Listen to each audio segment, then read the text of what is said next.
I understand that sometimes we're strapped for cash, but there's different ways to sweeten the pot. I learned how to communicate really effectively, but I have to be super intentional about stepping back. How much are you willing to evolve in this process? Because you can learn a lot from your employees, you can learn a lot from your contractors, and you can learn a lot for the people around you.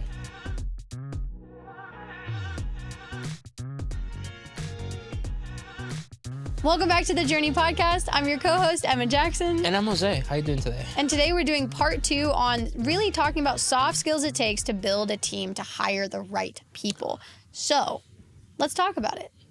As a small to medium-sized business, when you're competing with these giant companies like Facebook, like Microsoft, like Google, how do you incentivize really, really good people to get on your team? Well, let's break it into caps, right? Mm-hmm. Because I want you to talk about more of like quality of life that a small business or a mid-sized business can offer. Now I want to talk about different compensation packages that we can tailor towards. Is that okay?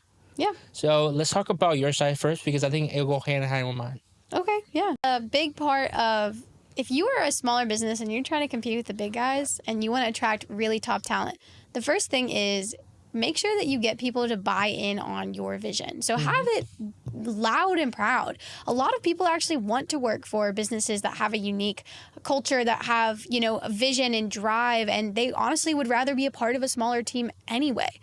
There's a lot of reasons for this. One, without realizing it, you may have a much more flexible schedule with a smaller business. Mm-hmm. That may or may not be true. But think about the incentives that you can provide that are not just monetary. Because in all honesty, what small business can casually afford $200,000 like Google can pay for a developer, And they have hundreds of them. They do. And so you have to be realistic. This is what I can afford, but what are other things that may be important to people? And you can just think of it across the board. Or if there's a particular person that you're courting, remember to ask them in the interview, what is important to you? Mm-hmm. With one of my first big hires, she took a pay downgrade to come to work for me. And at the end of the day, it was because what she valued the most, she was a young mother. She wanted to be able to have a little bit more time with her daughter. And during her last job, she had to work weekends. So it wasn't even a compromise for us. We were able to work through that. So find out what's important to the people that you really want on your team and figure out what you could do to, make it work for them. No, I love that. I think, number one, I'm going to add a little thing to yours. We're entrepreneurs, right? Our main job as an entrepreneur, a business owner, is to sell your idea, your vision, your product to your funding partner, like a bank or investor, and selling the product to the consumer. So you need to sell your vision to these people. And I was thinking about it when you were speaking. When you write your mission statement and you put it on the wall, that's like a battle cry. I come to work for this company because I value that mission and I want to be part of that mission. And you know what's crazy? When I first started, I had to hire my first set of people. It was during a time, it was right before the pandemic, and actually hiring was at an all-time high. Like, it was impossible to find people because everyone already had jobs and everyone was complaining about how hard it was to find people. They were understaffed, whatever. Mm-hmm. And yet I put out an application and I got tons of people. I had like 20 or 30 good applicants within the first few days. And I was like, what is this? What's going on? And it was because people told me, we wanted to apply because I could tell that you were passionate. And the passion came through in the application, that you sold me on the vision before I even got a chance to talk to you. So if you can achieve that, you're going to start to attract really great people no matter what the size of your business is. Exactly. Now let's talk about the compensation, right? I understand that sometimes we're strapped for cash, but there's different ways to sweeten the pot. You know what I'm saying? Number one, and this is where I go right off the bat, commission, bonus program, some type of compensation after the fact on their services. Where they can grow with you, so you don't have to be as worried. And they feel more invested in the success of the company because now they have like a little revenue sharing split with the company. Number two, the actual benefits we provide the employees. For example, for us, payroll, taxes, and benefits count like 10 to 15% of the overall salary, right? The compensation package. Exactly. In 2024, I just found this out recently. You can pay into their 401ks, their retirement plans, for their payments of student loans. So if their payment's $500, you can add that to their 401ks. No way. That's crazy. Or another way you do it, and probably is depending on your tax accountant, you should probably have these conversations with them.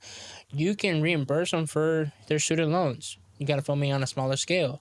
So that means if they have a $200,000 student loan debt, you can say, hey, $10,000 or $20,000 over a period of 12, 16 months, I'm going to pay if you sign a contract for X amount of time. So now you just guarantee that and put it to be with you for a period of time, let's say 12, 24 months. You're paying into their student loan payments. That's a deduction off of you. You kind of feel me? It's a win-win. I think at the end of the day, you need to structure a compensation package to that individual. Absolutely. What values do they see? Do they care about more cash up front, commission bonuses? If they value debt reduction for themselves, student loan payments. If they value future retirement accounts. Is it time, it also goes into the job role, is there a flexibility for the responsibilities to be hybrid or remote? Is it that you can provide a little bit more flexibility in their day-to-day schedule? Whatever it may be, you have that ability to craft that. Now, aside from the offer, you really need to figure out if someone's a good culture fit. What do you think? How do you think you can go about navigating that? Whether or not someone would be good for your company? So I recently saw an interview with Mr. Beast. And he's hiring for editors. And the way that he hires people is honestly kind of bizarre to me, right? Of course, his production schedule is pretty much 24/7 because he's filming so many different episodes, and some are nighttime, some are day shoots. So the employee, the potential employee, jumps on staff with them for a week, and it's pretty much you're working nonstop for that full week. And if you can hang with the workflow, and then he asks a simple question at the end of the interview: do you want this job, knowing the cost that comes associated with that? So he's already established, this is our culture. This is what we do. We're hungry. We're working 24/7. We're going to demand crazy things from you. But then you're part of this. You're part of Mr. Beast's empire. You're part of this journey. So he basically does things on like a trial basis where he gets people in there. So not everyone can, can do that, right? Exactly. Not everybody's going to be working 24/7. But there are also smaller ways to see if people are a good culture fit. You can take out, so say there's someone, you're getting down to the last couple of people that you're deciding about hiring.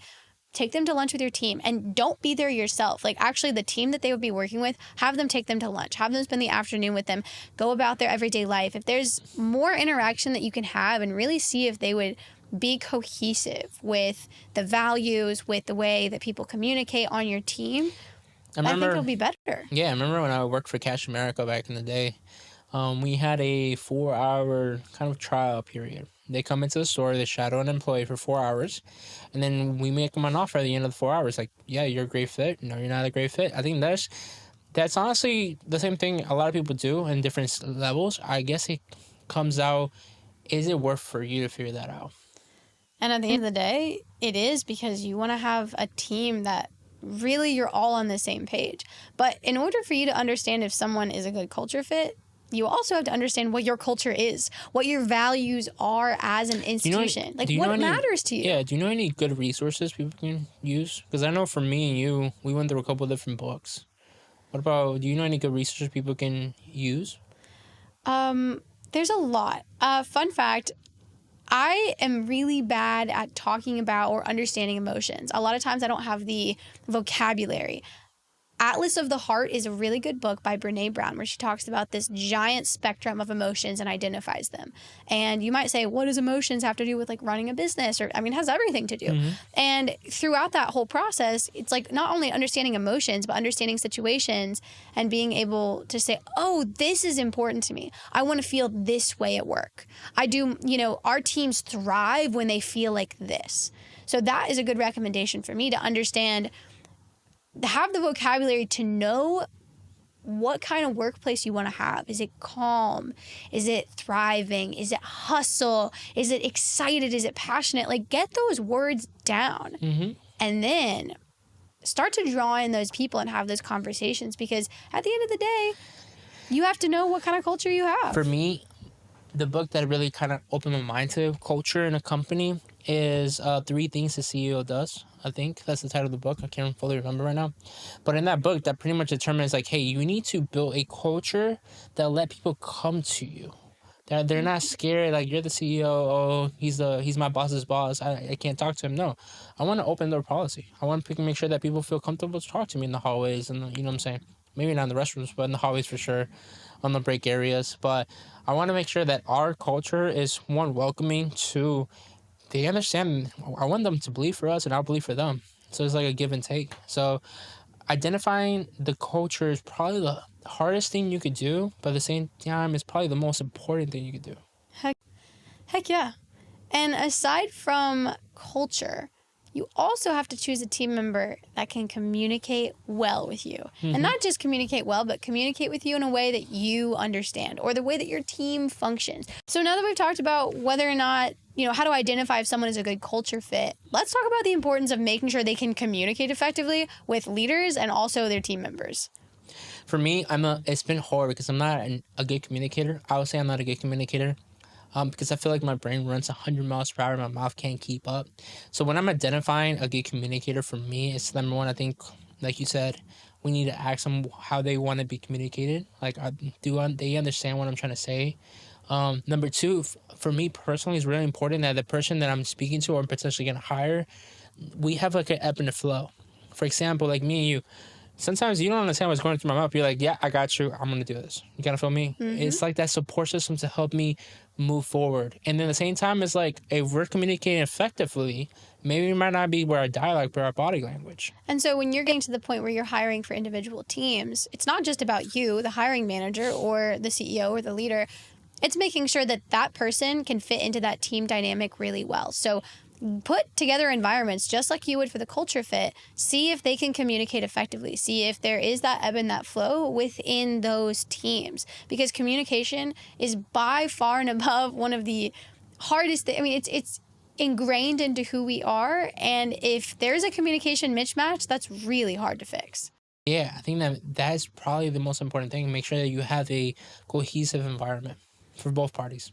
Yeah, at the end of the day, like we said in the first video, you really want to make sure that you're hiring someone who's a great fit for you and for them and hopefully for the long term, whatever that looks like. So these are the kind of things that we like to think about and dive into in those interviews process. One of the things I want to add to is like the same value an employee can bring you on a monetary scale, the employee can also bring in a kind of an emotional culture. Oh my gosh, yes. Value. It doesn't matter if they are going to produce the best sales in the company if they make it unbearable for anyone else. It doesn't matter if they are super, super good at the actual work they do, but they genuinely make the company more dysfunctional. They make people unhappy to be around. It's not a good environment. Like, you're going to get so much further when you have people that you genuinely enjoy being around. Yeah. Any advice for everybody here from our past experience in communication? Because I think the biggest thing is what we touched on. You have to do the hard work of understanding how you need to be communicated with and make it super transparent in that process. Hey, this is what I need. Does this come naturally to you? Because we can always adapt, but it should be as easy as possible for both parties to understand each other. Let me ask you this question. When did you know you were a good communicator? Well, because Emma Jackson is probably one of the most elegant speakers I personally know. Part of it, I could say I was born with. I always talked everyone's ear off all the time. But part of it was honed. I was a very, very interesting kid in high school, and I competed nationally in speech and debate. And what that meant was I spent all of my afternoons and my weekends getting coached on the way that I speak, slowing down my pace, making sure, and they were pretty critical. I mean, if you have a room full of people that are actually judging you and scoring you, mostly based on how you speak, you start to become a much better communicator. Does that translate to being a better listener? Because at the end of the day, I think that's a crucial fact too. And that's what I was trying to go with. It does not, in terms of that took a lot longer and blossomed later in life. I learned how to communicate really effectively, but I have to be super intentional about stepping back and realizing that it's not my space, that I can share the air, that I can listen. I'm sure you all notice that sometimes I talk nonstop and Jose just adds a few things. But the grass is always greener, right? I've always really admired people who are able to be quiet, and when they speak, it feels like every single word has weight. You know, one thing Emma just taught me how to do this week, and I'm going to be very transparent with you guys. The power of writing things down as a communicator. Number one, I'm going to say this on this platform. I hated it, past tense, because I'm starting to like it now, writing things down. So I created a folder called Jose's Brain. And I think, so me and Emma's relationship and our business dynamics, it's a very evolving one. We constantly learn from each other. We're constantly trying to improve our own actions. And I love when she gives me feedback. And this feedback she gave me, I kind of was really resistant for, 2 years? 2 years? 2 years. 2 years to this. But the power of writing it down not only helped me personally develop my thought process more in depth, but it also helped me provide a seed of information to give to Emma, when then she can take that information, understand it, explore it on her own time, which I think is super powerful. And I think us as entrepreneurs, as managers, business owners, whatever you call it, we need to understand that there's a pace, a flow of information that needs to be explored between two parties. It's literally one of the best things I just realized in my career. And putting things on a paper, giving it to you, giving it to your employee, it's a more powerful and effective way of working together. Yeah, because at the end of the day, whether you're someone that can do something really well in the moment, or like me, you're a processor, when you have it written down, you can really take a look, you can understand what's in your head, and there's no room for miscommunication. You can go in and you can edit, you can revise, you can talk through it together. So I'm really glad that that's something that you're starting to do. I know. Downside of this is my brain doesn't stop sometimes, and I'm up to 3 a.m. writing things down on Google Docs. But welcome to the world. Let's go. But honestly, when you're looking at hiring a team member, all of these things are so important to consider. It's not just the hard skills like we talked about in that first episode, like the budget and the contracts and the type. It's making sure that they're the right fit, that you can communicate, that you enjoy being around them. Exactly. I think I want to add one last thing is you. Who are you? And how much are you willing to evolve in this process? Because you can learn a lot from your employees, you can learn a lot from your contractors, and you can learn a lot for the people around you. And creating that environment is the key. It's creating that culture is key. I'm going to say from my heart, Casey, Emma, these two individuals shape our culture in this company so much. And I'm resistant a lot of the time, but I play ball because I sometimes have to go in my little corner and understand that this is better because we become a stronger unit. So if you like topics like this and you want to, I think we should have an episode that we talk about communication, because that's a whole topic on itself. Oh, heck yeah. And we have some amazing guests coming up that we are so excited to interview and share for you guys. So please, if you haven't already, hit that subscribe button, like, share with your friends and family, and we'll see you soon. Make sure to compensate your employees properly if they bring really value to you. Take care.